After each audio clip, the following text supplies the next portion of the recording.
Good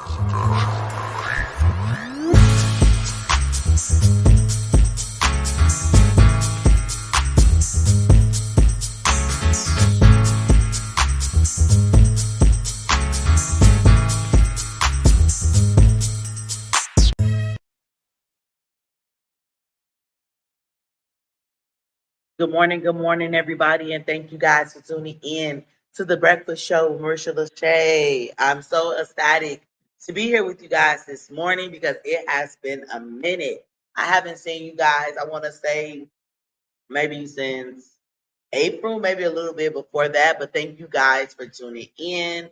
I love you guys. I've missed you guys. So much has happened. Like, woo, so much has happened. But first and foremost, let's give an honor to God, who is the head of my life.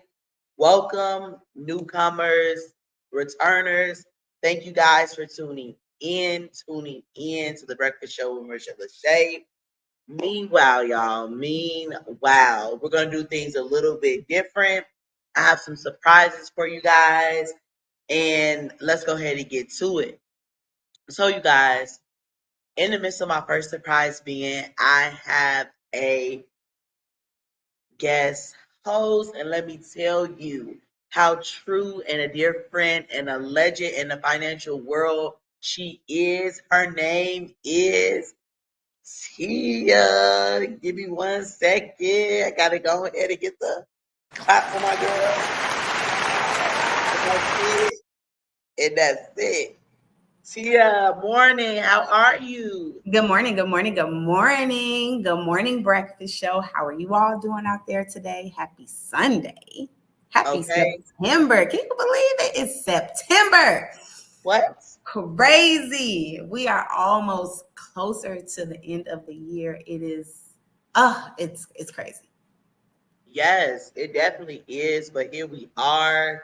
I know what everybody's thinking. I've been rocking solo for some time, and now I have a co-host this month.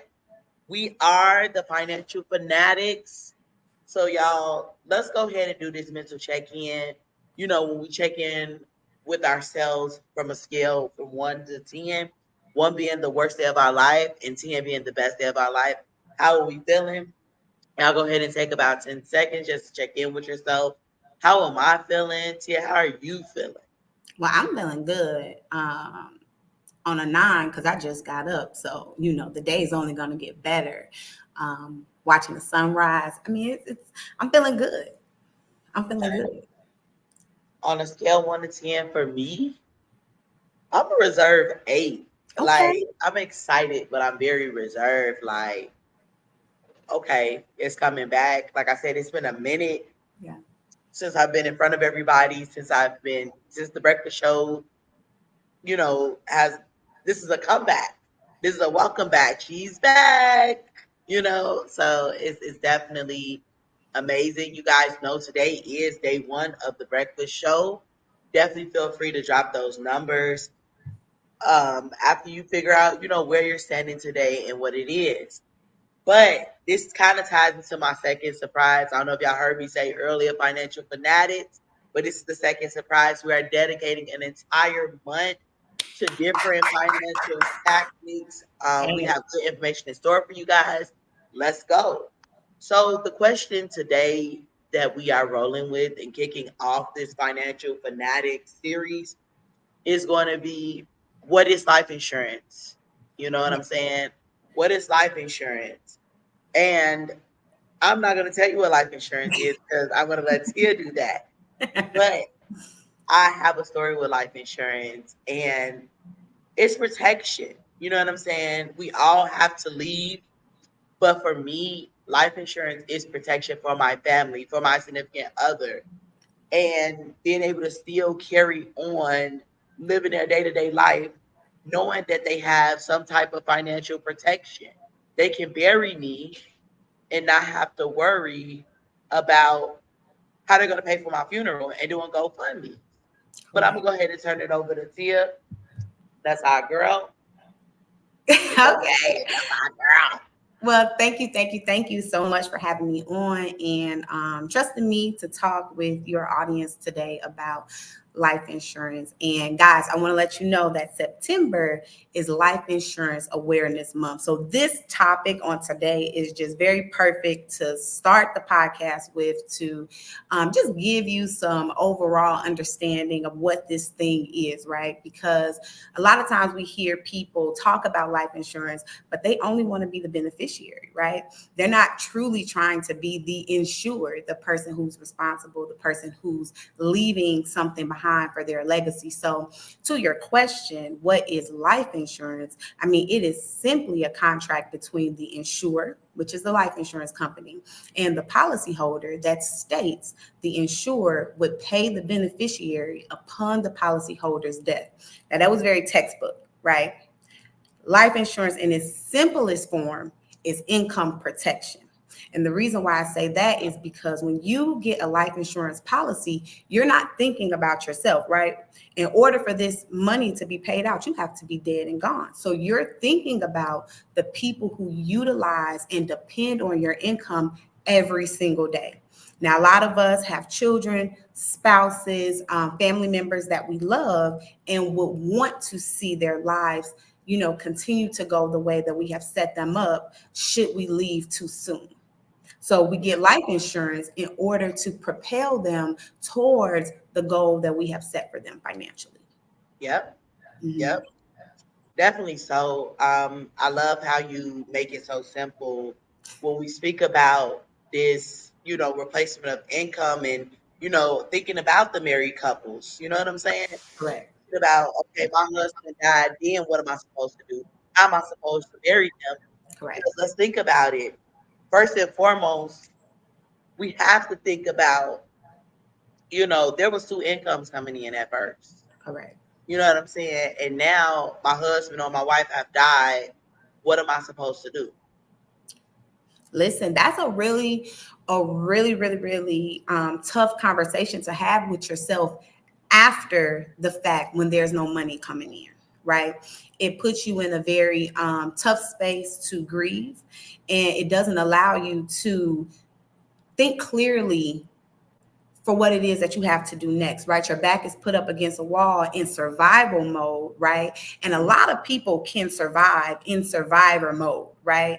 But when you're used to having a partner and you're used to having, I'm going to say the soft life by having 2 incomes in your household and your back is against the wall, that's a really hard place to be, right? Now we have to go sit on the couch with the therapist to really talk to her, not just about, my spouse is gone and I'm trying to figure out how to move past that, but how do I get out of this depressive state so I can be the person that I need to be for my family that's definitely still here, right? Definitely. So life insurance, I mean, oh my God, it provides just this overarching thing that could propel you into a different stage of your life, right? And not to say like, oh, we don't love the people or we're not grieving or the money is better. That is not what I'm saying at all, because we are grieving every single day.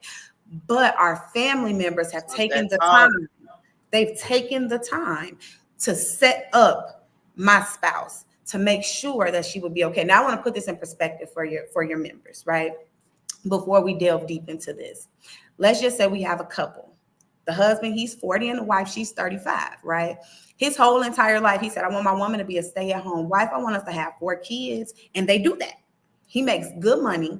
They have 4 kids. She's a stay-at-home wife. He dies suddenly, right? Suddenly. What is she going to do? She hasn't worked. Let's say they've been together since college. She has not worked since high school. Maybe she worked a little bit in college, but that's about 10 plus years of not having any work experience in corporate America, right? Because a stay-at-home mom, that can translate to a lot of soft skills and a lot of hard skills too, but you have no experience in the corporate world. So now you start in at entry level. And if we know anything about entry level, baby, it ain't paying where you want it to pay. So now she's trying to figure out, what in the world do I do? But beyond the grave, her husband thought about her and thought about the kids. And he left a life insurance policy. Now the house is paid off. Now the car is paid off. Now the kids still have money to go to the schools that they've been going to. She can continue to live the life that she wants to live. Now she has some extra money to put the kids in therapy therapy, to put her in therapy, to get over this hump of grief. Not that it's going to go away, but she's able to deal with that, all because the husband sat down with someone like myself and created this plan for his family. That's what that thing does. That's what it does. So I mean, the way that when you put it like that, my God, it sounds like the move. You need your own commercial. Like, I mean, when you put it like that, it makes a lot of sense. But a lot of us are not prepared because we're still thinking that we may have time. You know what I mean? We may have time. We may have time. Time for what? Because people, even the kids, should our kids be protected? You know what I'm saying? Exactly. Because we're just thinking, oh, as adults, oh, I got time. Oh, when I die. No. When we're thinking about death and generational wealth and things being passed down, I think about my granddaddy. A white man told him about Primerica and just insurance in general. And it started with him. And everybody, my mom, everybody got their policies together. All it takes is one person in your family to be educated the right way about life insurance to get the rest of the family members on board. Because if we look at families like the Rockefellers, and I'm using them because their names are attached to a lot of things, including colleges and universities, right? A lot of people, if you don't know about the family, you would think, hey, well, their grandfather or whoever on their lineage created this business that allowed their family to, go into this space of, forever wealthy. They're forever wealthy. But if you know anything about business, sometimes you have to go into debt to start a business. So while we're thinking, oh, they have so much money coming from their businesses, and while they did, a lot of the money that they have inherited for their children have come from life insurance policies that have been put in place. And also another thing, and I'm going to talk about this too, is that these families are creating trust fund kids. These families are creating trust fund families that allow for the life insurance to be paid through the trust fund. So now Auntie Jackie, who might not be the best person with money, has no opportunity to fully touch the money because the trust fund is going to lay out the plan for the family. Now we don't lose the money. Because that person who was so responsible and wanted to get the life insurance for the family thought ahead, like, hey, I don't know what world things you're going to be a part of, but you're not going to mess up this money for this family in the generations to come. And now we just keep recycling that thing. Oh my God, it just gets so good. And it starts, people think that, the basis for wealth in this world is starting a business, but no, it's life insurance. The base foundation of creating wealth for your generation, for your family, for your lineage starts with life insurance. You can immediately make your child, you can immediately make your spouse, your mother, your sister, your cousin, whoever you list as the beneficiary, you can change their net worth instantly. Talk your talk, girl. Talk your talk. That's what I'm talking about. That's lit. I mean, you just make it sound so like simple. You know what I'm saying? It's relatable. It is simple. I know because I'm just like, man, I've been in the world for a little minute, but it's like when we get to talking and talk to people our age, we don't want to talk about that serious stuff. But why not? We don't want to talk like that.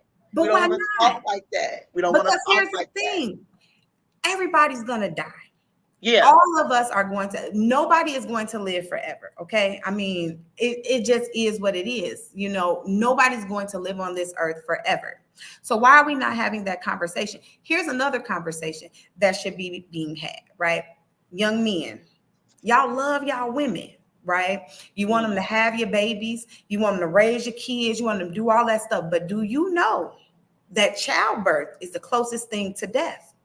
It is the closest thing to death.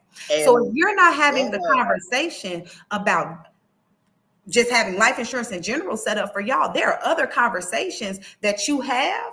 Baby, I love you and I want you to have my baby. You're having a conversation about the possibility that somebody might not be here. But you know that Black women are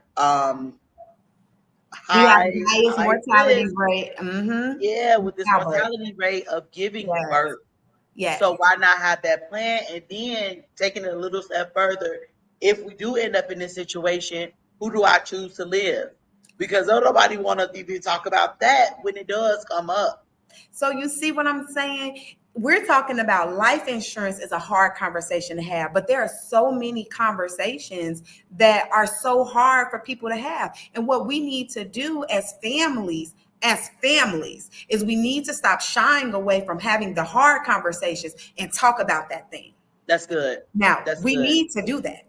So I'm Okay. gonna give just a little personal story about having those hard conversations, Yes, right? yes. My Let's great go. grandmother, she died during COVID. First couple of cases during COVID, God rest her soul. Best woman I knew. Okay. My whole family, we thought she was going to live forever. Listen, my grandmother had brain surgery later in her life. Okay. And beat that thing. The Mm, doctors were telling us she might not beat it. She's an old woman, but she beat mm-hmm, that thing. COVID mm-hmm, took her out. Fine. Years before the brain surgery, years before COVID, my grandmother and myself had a conversation about one day she might not be here. And mm-hmm, when she first introduced the conversation to me, I was too young. I shied away from it. I said, I don't want to talk about that. You're going to be here forever. You're going to be here till you're 100 years old. Thinking like, God, like my grandma, I don't want her to pass away. But she forced me to have that conversation with her. And in doing so, I grieved different, right? mm. I'm saddened by her passing. I'm saddened by her absence. I'm saddened that my children don't get to know her fully in the capacity that I do, but I'm at comfort because my grandmother led me to this. My grandmother led me to have these conversations with people because we have to get out of the way of thinking people are going to be here forever. They're not. They're here for a season. They're here for a short time. They teach you things. They Go push you to on. be better. And I'm here to push you to be better for your family. So all I'm saying is on this month in September, this life insurance awareness month, get your family protected. Get your family protected. Start that thing. And we're gonna talk, some more about some 3 keys to, be successful in choosing life insurance and how you go about that thing. But I know you mentioned that you had a story about life insurance that you wanted to share. My story, like I said, it was pretty much generational because it started with my grandfather Mhm. and my grandparents. And my grandfather's the patriarch of this family. So he is a financial umbrella. When Yeah. we hit bumps, he's your man. You know Right. what I'm saying? To pull you up out of there. He gonna save you. But at the same time, it was learning that he's not Superman. Correct. It started creating accountability for myself. So I'm like, okay, they trickle down to my mom, my father, them having their policies in place for us. My mom always tell us when we were growing up, if I die, Marisha, okay, got your sisters. I told your grandparents, this is how we gonna be talking about it, right? Exactly. Talking about it. Exactly. How do you want to Exactly. be cremated? Do you want this? What about this? Exactly. This and this and this and this. Because we sat back and we watched family members do GoFundMe's, and I'm looking crazy. Like, Y'all, we what are gotta we stop doing? doing that. We gotta stop doing that. This crowdfunding But this for is what final they're used to expenses. because, like you said, I'm not trying to have that conversation Correct. because that's not what I'm used to. But then our family always get the side eye anyways because they always think that like we're bougie and woo woo. We don't play like that over here. We just don't play Listen, like that over here listen, it's because a different we conversation. we just don't. We talk about everything as a family. My grandmother gathers us around the table. Hey, I have something to say. I want to hear from you. Everybody's going around to have these conversations. And then so then when it trickled down to me at 18, I decided, I was like, yeah, I'm going to join Primerica. I'm going to learn about it and this. Left the business, came back maybe about 3 years later. So, I'm getting back in.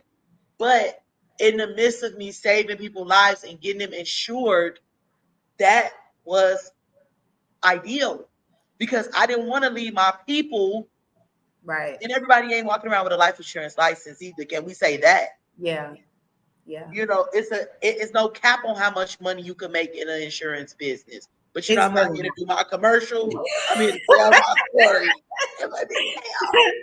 Yeah, but my little sister, I'm so proud to know that we took her from a policy that wasn't worth it to one that is worth it and still provide coverage for my nephew. I could sleep well at night knowing that Caden is okay. That he's okay. He's covered. You're covered. I'm covered. Correct. You know what I'm saying? I remember when I couldn't even really pay my life insurance premium. Praise God. Praise God. Okay. So I've just seen the ups and the downs and the benefits of having it, because even though, some people are just walking around, I don't know. I don't know. I ain't trying to have that conversation. When will you save your family, save yourself? Correct. Because nothing is more sad than you trying to grieve and you adding additional stress on top because you don't know. And a funeral is running about 10K and up. Even when my cousin just died a couple months, I was so proud. But even my son, like when his great grandmother passed away last month, what his first question was? Did she have life insurance? I said, Kaden, shut your mouth. Listen, you bring the kids into this conversation too. Now, they want to make sure. I didn't know. I know that he do things, but when I'm like, well, how did you know about if she have life insurance or not? Right. Oh, well, there was an episode on SpongeBob and they were talking about life insurance. Well, since when I be having it? That's what I'm saying. We gotta wake up. We have to, because if the kid is jumping down, that's tough. Right.